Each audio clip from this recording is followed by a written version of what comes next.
Okey, hai. Assalamualaikum dan salam sejahtera. Kita bertemu semula dalam tutorial WhatsApp.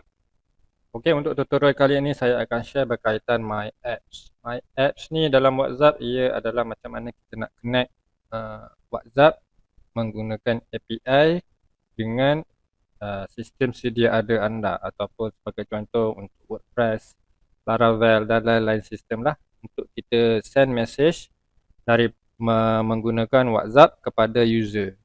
So contoh anda ada website Laravel, kemudian ada notifikasi WhatsApp kan, anda nak send menggunakan WhatsApp nombor kepada user. So anda boleh send menggunakan API WhatsApp terus kepada user.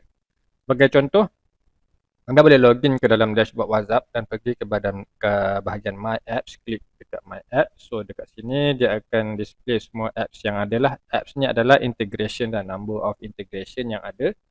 So setiap apps tu anda boleh linkkan device mana, contoh create app, kita pilih device mana yang menjadi sender ataupun account yang anda linkkan dekat WhatsApp untuk send message tersebut, dan masukkan nama app tersebut, nama website atau integration, dan letakkan website link. Ini adalah website link ni anda boleh isi apa-apa saja untuk reference sajalah. Okay, sebagai contoh untuk WhatsApp, kita gunakan WhatsApp ni untuk send schedule reminder lah untuk kita punya community program WhatsApp Rescue. Okay, so WhatsApp Rescue ni dia akan send reminder message kepada subscribers lah, subscriber kepada WhatsApp Rescue 2 kali sehari untuk remindkan mereka keberadaan anak-anak mereka lah.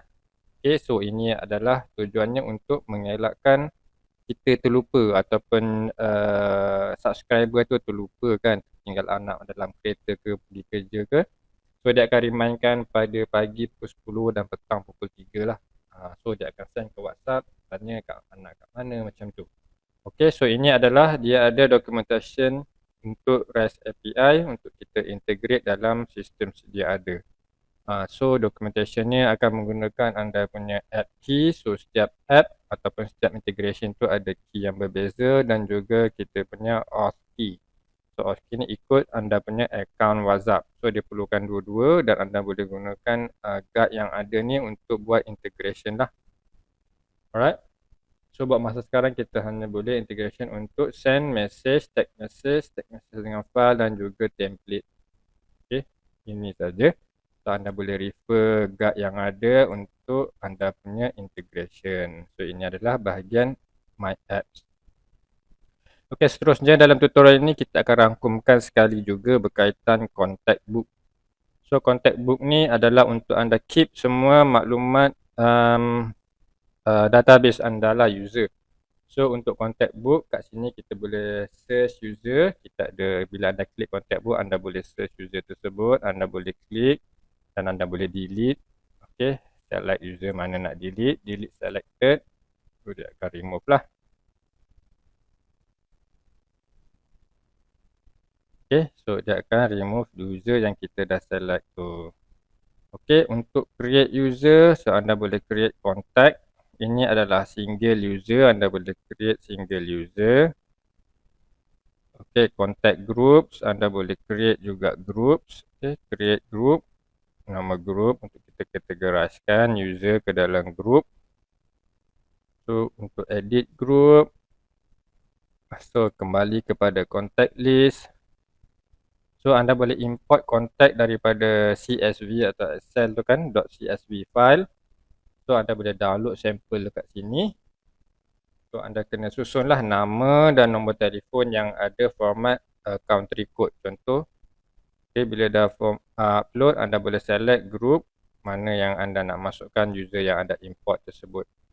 Okay, so contoh nombor ikut format adalah macam ni, 6012. Okay, 60 ada 6 depan tu kan. Alright. So bila dekat page ni juga anda boleh terus send bulk template. So bila template dah ada, kita dah create template tadi daripada tutorial template. So anda boleh terus pilih template yang ada kan. Contoh template nak promote. So select media. Okay, choose a group. Okay, send to all. Alright. So bila send to all, dia akan masukkan semua kontak yang ada dalam group tersebut untuk list bulk sending. So dia akan create lah, ini bulk sending, ini waiting, sebab dia akan masukkan semua user yang dah ada kan. So ini template dia tadi. Okay, so anda boleh edit juga semula. Dan ini adalah dia punya, kita dah masuk ke bahagian sistem send bulk message. Okay, so dekat sini send bulk message ni anda perlu sangat-sangat berhati-hati, ia adalah penting sebab banyak user yang kena nombor kena ban oleh WhatsApp, oleh Meta sebab spamming. Okay, so untuk mencegahkan nombor anda daripada kena spam ataupun nak elakkan personal nombor anda kena block atau kena ban oleh WhatsApp, jangan sekali-kali gunakan personal numbers untuk buat marketing seperti yang saya tunjuk ni lah. So anda kalau boleh gunakan nombor lain, nombor yang dedicated untuk buat marketing, menggunakan blasting ke, bulk sending ke, customer service ke, guna nombor yang lain. Jangan guna nombor personal anda. Sebab bila orang report ataupun orang mark as report, block, report spam, dia akan affect lah nombor tersebut. Tapi kalau anda tak ada nombor lain, untuk menggunakan fungsi bulk sending ni juga, antara tips-tips yang saya boleh share dekat sini, kita provide dekat sini sending message delay. So ini adalah untuk mencegah nombor tersebut daripada di flag as spam. So dekat sini kita dah suggestkan dah dia punya range yang sesuai, iaitu 60 second ke 120 second, iaitu 1 ke 2 minit lah gap. So daripada user pertama Apis ni, dia nak send ke user kedua ni, dia akan randomize dia punya gap tersebut, sending tu. So maksudnya dia tak adalah terus send semua dalam satu masa, same second kan. Terus send ini 2 orang sekaligus, terus akan nombor tu kena block lah. So ada possibility 2 ke 3 orang send dalam satu masa, itu adalah impossible kalau orang biasa akan type buat hantar ke 3 orang sekaligus, mana boleh kan, kecuali dalam group semua tu viewers. So bila dia detect macam ni, nombor tu akan terus kena flag spam lah, sama ada terus kena ban ataupun kena restricted. So dekat sini kita dah masukkan dah fungsi delay ni. So maksudnya daripada nombor pertama, yang kedua dan seterusnya, dia akan automated letak gap. So range dia antara 1 ke 2 minit. So kalau anda nak increase lagi bagus, increasekan ke 200 second ni dalam 3 minit lebih. So dia akan randomize daripada 1 minit ke 3 minit lah, between penerima tu. So ini akan nampak dia lebih natural lah. So that dia pun tak adalah detect ini nombor ni kerap sangat hantar ke, dia jarak-jarak kan. Tapi still tak boleh mengelakkan daripada kena ban lah. So ini dapat mengurangkan chances.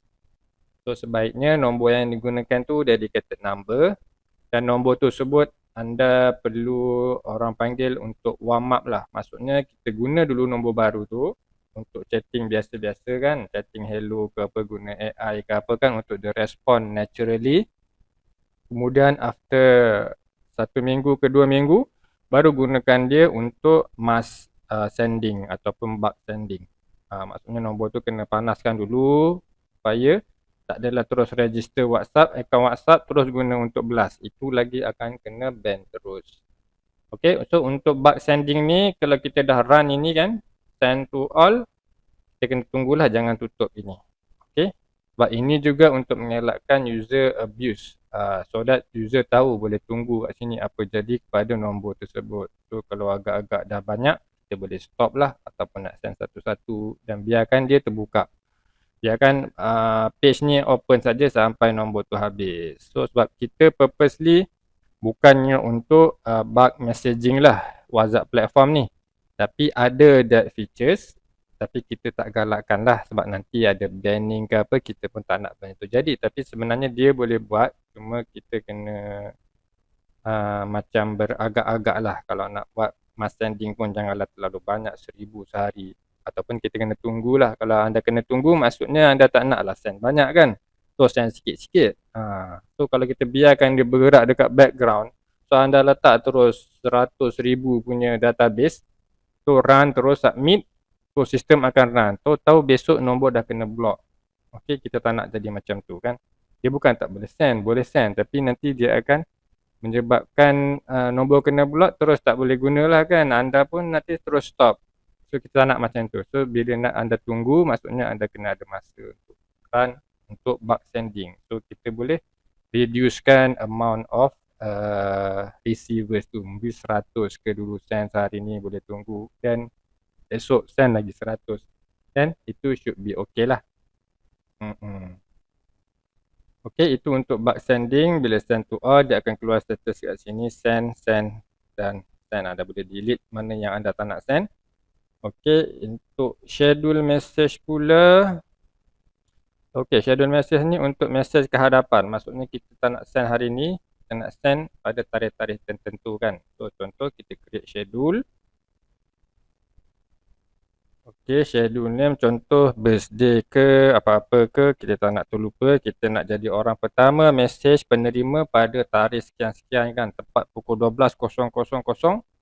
So hantar WhatsApp. Wah, memang jadi orang pertama sekali untuk wish birthday. Alright, so nombor dan receivers boleh start group ataupun satu nombor receiver group. Kita kalau nak letak, nak send kepada seorang saja kan untuk schedule message, sebab kita tak boleh select satu nombor saja. So create satu group dan masukkan personal nombor satu nombor tersebut, dan kita boleh pilih group kat sini lah. Okey, dan kita pilih tarikh. Pilih tarikh ni, klik pada kalender ni. So contoh tarikh lahir orang tu 29 hari bulan Mei. Kalau nak tengok surat beranak dia lahir pukul berapa pun lagi boleh, ataupun kita nak terus wish dia pukul 12 tengah malam kan. So kita letak 000. Okey, so sebelum saja 12 dan 00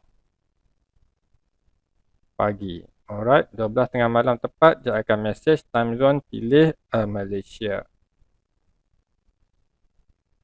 Pilih M, cari M. Okey, Asia Kuala Lumpur. Kita cari Asia Kuala Lumpur.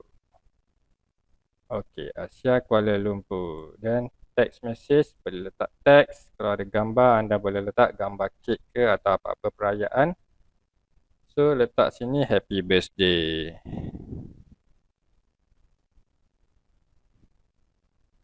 Okey, so sampai waktunya dia akan automatic send kan untuk anda. So walaupun kita tengah drive ke apa, busy macam mana terlupa, dia akan bantu kita send on time supaya tak terlepas wishes yang penting.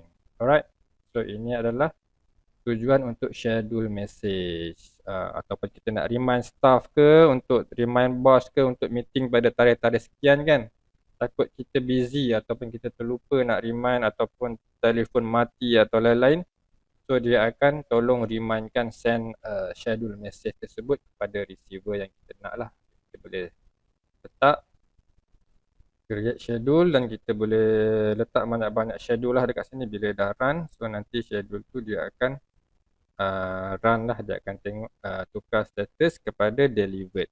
So kalau pending ni dia belum lagi delivered. Okay. So kalau nak cancel kita boleh delete lah kat sini schedule tu. Alright. Okay, itu untuk schedule message. Okay, seterusnya message log ni biasalah, ini untuk log-log sebelum ni yang kita dah hantar, kita boleh tengok. Okay, webhook logs pula, ini adalah webhook. Kalau kita set webhook URL, so dia akan keluar dekat sini dia punya data lah. Okay. Okey, lain-lain bahagian setting pula, nanti saya akan share bahagian setting dalam video seterusnya untuk anda identify package mana yang sesuai untuk anda. Okey, sekian, terima kasih.